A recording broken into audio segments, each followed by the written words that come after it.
سید شبلی فراز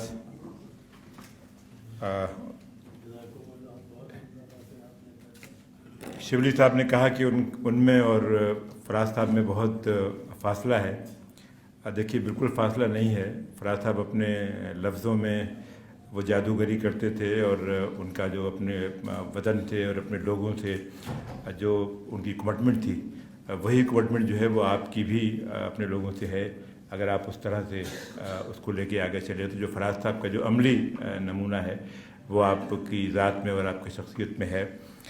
تو اور پھر یہ بھی کہ جب شبلی اتنی مصروفیات کے باوجود آدمی ظاہر ہے جب حکومت میں ہوتا ہے اس کے بے پناہ مسائل ہوتے ہیں اور ان سے خود جو ہے وہ ہمیں یعنی اتنے بھائیوں کی طرح سے ایک تعلق ہے تو بہت زیادہ انتظار کرنا پڑتا ہے ان سے ملنے میں. اور ستی صاحب کو فون کر کر کے جو ہے وہ بڑا پریشانی ہوتی رہتی ہے. تو کہ وہ کمٹمنٹ کے بہت پورے یعنی ہیں. اب جب کوئی کمٹمنٹ شبلی کر لیتے ہیں دیکھیں جو فراز صاحب میں بھی تھی وہ چاہے کسی دوست کے ہاں گجرات جانا ہو یا فیصل آباد جانا ہو انہوں نے کوئی وعدہ کر لیا تو پھر چاہے کوئی کچھ بھی ہو جائے وہ اس وعدے میں بھی ہے ماشاءاللہ.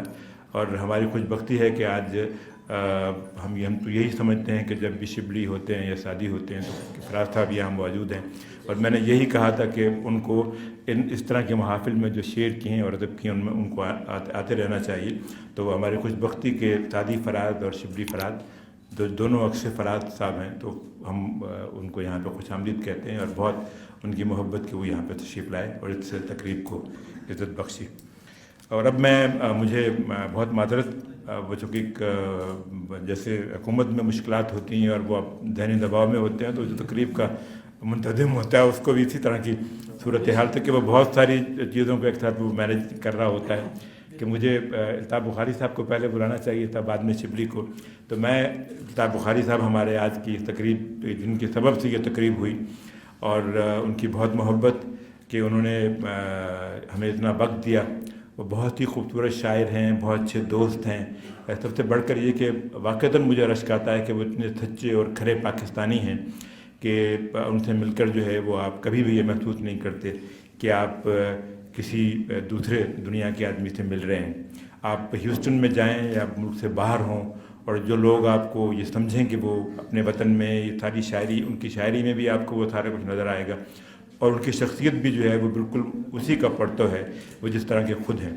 تو بہت شکریہ جناب الطاف بخاری صاحب. مجھے یقین ہے کہ آج کی جو محفل ہے جس میں آپ یہ دیکھ لیں کہ تقریباً 90% سے زیادہ لوگ جو ہے وہ سارے لکھنے پڑھنے والے موجود ہیں اور اس آج کی جو خراب صورتحال تھی اس شہر کی اس کے باوجود یہاں پہ شاعروں کی اور لکھنے والوں کی اتنی بڑی تعداد ہے. تو یہ آپ کی اور لفظ کی محبت میں یہاں پہ سب آئے ہیں. میں بہت احترام سے التماس کروں گا جناب الطاف بخاری صاحب سے کہ وہ تشریف لائیں اور اظہار فرمائیں اور اپنے شعر بھی کچھ سنائیں.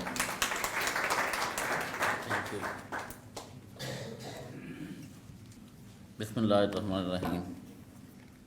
السلام علیکم.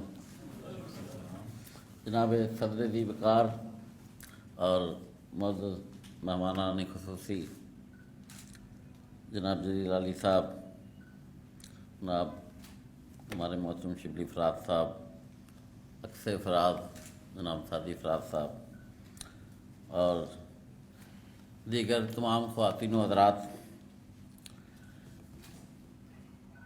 میں لوگوں کے سامنے بولتا ہوں, باتیں بھی کرتا ہوں, گفتگو بھی کرتا ہوں, لیکن میں آج نروس اس لیے بھی ہو رہا ہوں کہ وہ لوگ جن کو پڑھ کے ہم نے خواب بنے, جن کے تصورات سے ہم نے اپنی زندگی کشید کی, آج ان کے سامنے کھڑے ہو کے بات کرنا میرے لیے جہاں پر بہت بڑا اعزاز ہے وہاں پر مجھے محتاط رہنا بھی ہے. پروفیسر جلیل علی صاحب ماشاءاللہ ان کی شاعری ہم پڑھتے ہیں, ملاقاتیں بھی رہتی ہیں. مقصود وفا اور یہ تمام وہ ہستیاں ہیں جن کے مقابلے میں بس یوں سمجھ لیجئے کہ میں اگر کوئی میرا مقام ہے تو میں ادب کی, شعر و ادب کی سب سے پچھلی صف کا سب سے پچھلا طالب علم. اور اس وقت میرے سامنے ہمارے عہد کے تمام بڑے لوگ موجود ہیں۔ تو اس پہ میں صرف خدا کا شکر ادا کرتا ہوں کہ آج اس نے مجھے پھر موقع دیا کہ آج وطن عزیز میں اور اسلام آباد میں ایک چھت کے تلے اللہ تعالیٰ نے یہ ساری خوشیاں جو ہیں میرے نصیب میں رکھیں۔ میں یقیناً اپنے آپ کو بہت خوش قسمت سمجھتا ہوں۔ جہاں تک میری شاعری کا تعلق ہے، اتنی باتیں ہو چکی ہیں، میرا خیال ہے کہ میں تو صرف آپ کو سب کو سلام ہی کرنا چاہوں گا، شکریہ ادا کرنا چاہوں گا، اس سے زیادہ میں کیا بات کروں۔ بہت ساری باتیں ہوئیں، بہت ساری باتیں ایسی تھیں جس سے میں نے بہت کچھ سیکھا بھی۔ دو تین باتیں عرض کروں گا کہ سب سے پہلے تو یہ ہے کہ میں سمجھتا ہوں کہ کوئی بھی تخلیق کار نہیں، بلکہ کوئی بھی انسان جو باشعور ہے، چاہے وہ سیاستدان ہے، چاہے وہ شاعر ہے، وہ ادیب ہے، اس میں ایک بنیادی وصف ہونا چاہیے کہ وہ سچ بولے۔ لیکن بدقسمتی سے ہم سچ بولتے ہیں دوسروں کے بارے میں، اپنے بارے میں سچ بولنا تھوڑا سا مشکل ہوتا ہے۔ تو سب سے پہلا سچ تو یہ ہے کہ یہ میری شاعری پہ یہ بات کی ہے، ان کی اگر محبت نکال دی جائے تو باقی میرے اور میری کتاب کے پلے کچھ بھی نہیں ہے۔ میں نے مجھے بہت سارے اساتذہ ایسے ملے اور ملتے بھی ہیں جو کہتے ہیں کہ تم ہمارے پاس بیٹھو، ہم تمہیں ایک بہت بڑا اور مقبول شاعر بنا سکتے ہیں، تھوڑا سا سیکھ لو۔ لیکن سوال یہ ہے کہ جب میرا مطمع نظر یہ ہے ہی نہیں، میں نے جس منزل کو جانا ہی نہیں، تو اس کے لیے میں جد و جہد کیوں کروں؟ میں نے اس سے زیادہ بڑا یا مقبول شاعر نہیں بننا، ٹھیک ہے۔ آج میں ان سے مخاطب ہوں، جس شخص کے لیے مقصود وفا فیصل آباد سے آ جائے اور جس شخص کے سامنے شبلی افراد بیٹھے ہوں اور جس محفل کی صدارت احسان اکبر کر رہے ہوں، مجھے اس سے زیادہ کسی عظمت کی ضرورت نہیں ہے۔ میں ایک بڑا سیدھا سادہ سا لیکن نظریاتی انسان ہوں۔ میں نے اپنی کتاب میں بھی یہ لکھا ہے کہ دیار غیر میں رہ کر میں یہ سمجھا کہ یہ لفظ ہیں جو مجھے میری قوم سے، میرے لوگوں سے رابطے میں رکھ سکتے ہیں، مجھے جوڑ سکتے ہیں۔ یہ وہ واحد ذریعہ ہے کہ اپنی اس دھرتی سے جو مجھے محبت ہے اس کا اظہار میں کیسے کر سکتا ہوں۔ کیا میں کوئی کاروبار کر کے میں پیسے بھیج سکتا ہوں یہاں پر، یا میں کوئی اور انویسٹمنٹ کر سکتا ہوں، یا میں کیا؟ تو جو میری سمجھ میں یہ آیا کہ اگر میں اپنی زبان اور کلچر کے لیے دیار غیر میں رہ کے کوئی بات کروں تو شاید میرا یہ حقیر سا کنٹریبیوٹ ہوگا اور مجھے اپنی دھرتی سے جوڑے رکھے گا۔ شاعری کا یا اس میں کوئی بڑا تیر مارنے کا، چونکہ میرا دعویٰ ہی نہیں ہے، اس لیے مجھے کوئی شرمندگی بھی نہیں ہے۔ جو بات ڈاکٹر حمیرہ نے کی کہ میں نے کوئی ذاتی تجربہ جو ہے اپنا محبت کا، وہ شاعری میں نہیں، تو بات یہ کہ کچھ شہد ایسے ہوتے ہیں جن میں زہر ملے ہوئے ہوتے ہیں، اور بعض اوقات انسان پتھر تراشنے لگتا ہے تو اس کے ہاتھ ہیرے بھی لگ جاتے ہیں۔ تو تجربے تو ہوئے ہیں اور اس میں ہیں بھی، لیکن میرا نقطہ نظر جو ہے وہ تھوڑا سا اس سے مختلف ہے، ٹھیک ہے۔ تو میں نے اس میں ایک بات کی ہے کہ مجھے تسلیم ہے جانا کہ اب شاید وہ گرمی اظہار نہ ہو میرے لہجے میں۔ تمہیں جس کی تمنا ہے کہ اب شاید وہ گرمی اظہار نہ ہو میرے لہجے میں، مگر اس کا سبب یہ ہے کہ ہم تم دونوں جس دنیا میں رہتے ہیں وہیں پر اور بھی لاکھوں کروڑوں لوگ رہتے ہیں، اسی خالق کے پروردہ، اسی بالک کے بندے ہیں۔ یہ دھرتی، آسماں، قوس و قزح، جگنو، ستارے، پھول اور شبنم غرض کے دستے قدرت نے دیا ہے جو بھی انسان کو وہ سانجا ہے، برابر ہے، سبھی کا اس میں حصہ ہے، انہیں اظہار کا حق ہے، سبھی کو پیار کا حق ہے، مگر یہ بد نصیبی ہے کہ ہم تم آج جس دور سیاہ میں سانس لیتے ہیں وہاں وقت کے ظالم خداؤں نے خدائے عز و جل کی سرزمین پر اپنے خونی پنجے گاڑ رکھے ہیں۔ ستم کی داستانیں ہیں کہ روح آدمیت کانپتی ہے، حشر برپا ہے، کہیں پہ تار تار آنچل، کہیں پامال ہے عصمت، شرافت منہ چھپاتی ہے، محبت بین کرتی ہے، یہاں انصاف بکتا ہے، یہاں مظلوم روتے ہیں مگر وحشی درندے دن دناتے ہیں، بنام دین و مسلک خون بہاتے ہیں۔ میں جب بھی دیکھتا ہوں یہ کراہت سے بھرے منظر تو مجھ میں خواہش اظہار الفت مر سی جاتی ہے۔ میری رومانویت چھین لی ہے ان مناظر میں، میری رومانویت چھین لی ہے ان مناظر نے، مجھے تم معاف کر دینا۔ تخیل کے گھنے جنگل میں جب میں کھو سا جاتا ہوں، یہ شاید میری فطرت ہے، وگرنہ یہ حقیقت ہے، مجھے تم سے محبت ہے۔ واہ واہ واہ، کیا کہنے۔ تو میں اس موقع پر میرے پاس الفاظ نہیں ہیں۔ اب جناب محبوب ظفر کے سامنے اگر میں ان کا شکریہ ادا کروں تو یہ بہت چھوٹی بات ہوگی۔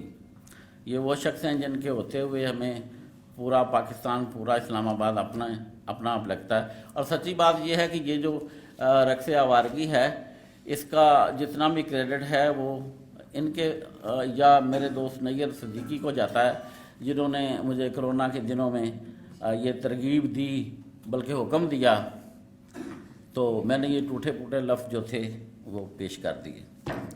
تو اس موقع پر تحریک نفاذ اردو پاکستان کے سربراہ جناب اسلم عالوری صاحب اور زاویہ فاؤنڈیشن اور یہ جو wi phi T V channel ہے اور دیگر تمام احباب کا شکر گزار ہوں۔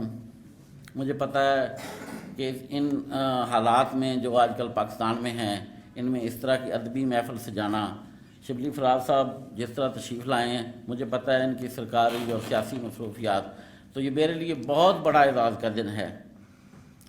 میرے لیے آج کا دن اس حوالے سے بھی تاریخی ہے کہ جب کوئی بندہ کوئی کام کرتا ہے، کوئی بھی اس کی کوئی اچیومنٹ ہوتی ہے، تو اس کے اندر سے ایک بچہ جاگتا ہے، وہ چاہتا ہے کہ کوئی میرا کوئی بڑا ہو تو وہ بھی مجھے سراہے۔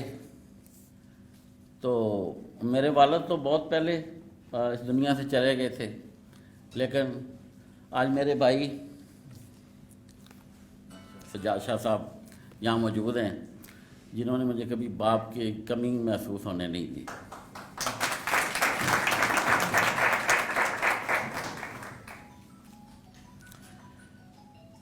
میں جناب صدر کی اجازت سے ایک نظم اور ایک غزل سنا کے اپنی بات ختم کرتا ہوں۔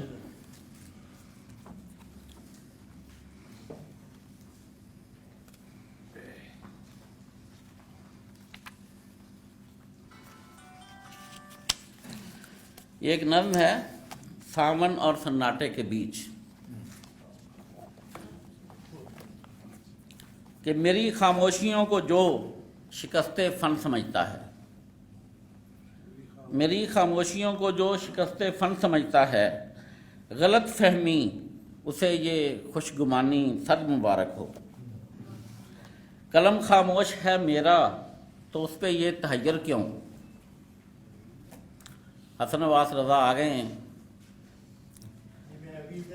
ٹھیک ہے۔ اب میں دوبارہ پیش کرتا ہوں